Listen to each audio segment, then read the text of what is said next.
Bismillahirrahmanirrahim. Assalamualaikum warahmatullahi wabarakatuh. Allah Subhanahu wa ta'ala menciptakan manusia untuk tujuan-tujuan yang mulia. Setidaknya di dalam Al-Quran kita menemukan 3 ayat yang berbicara tentang tujuan penciptaan manusia itu.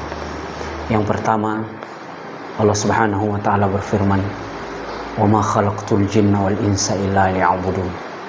Tidaklah aku mencipta jin dan manusia kecuali untuk beribadah kepadaku. Di sini dipahami bahwa tujuan pokok penciptaan kita sebagai makhluk, sebagai manusia adalah untuk beribadah kepada Allah Subhanahu wa ta'ala. Ayat kedua adalah kita dicipta untuk menjadi khalifah. Wa idh qala rabbuka lil malaikati inni ja'ilun fil ardi khalifah. Ingatlah ketika Tuhanmu berfirman kepada para malaikat, sesungguhnya aku ingin menciptakan khalifah di bumi. Jadi kita dicipta untuk menjadi khalifah, yang bermakna pemimpin, yang bermakna pengatur, dan menjadi orang-orang yang memimpin dari permukaan bumi ini.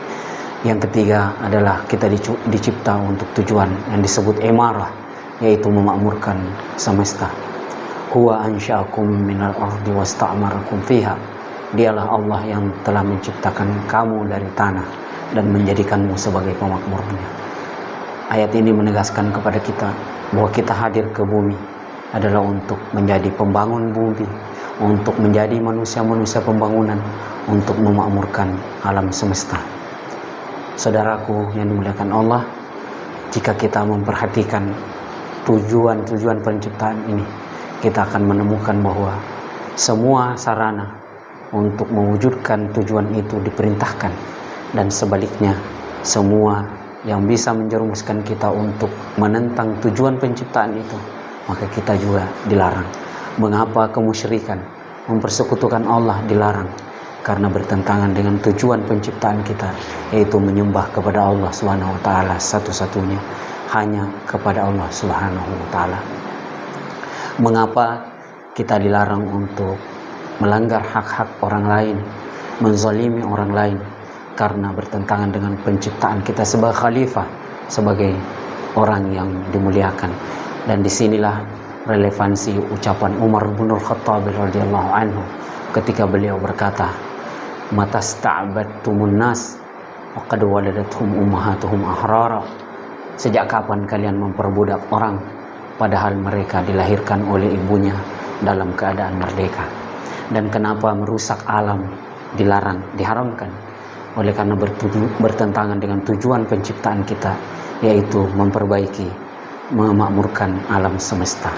Semakin seseorang mengerjakan, melaksanakan tujuan penciptaan ini, semakin tinggi dia merealisasikannya, semakin mulia pula dia di mata Allah Subhanahu wa ta'ala. Sebaliknya juga demikian, semakin jauh dia dari tujuan-tujuan penciptaan, maka semakin jauh pula dia dari rahmat Allah Subhanahu wa ta'ala. Mudah-mudahan sebagai orang-orang yang beriman, kita mampu melaksanakan misi penciptaan ini, yaitu beribadah kepada Allah, menjadi khalifah di muka bumi, dan menjadi pemakmur semesta. Assalamualaikum warahmatullahi wabarakatuh.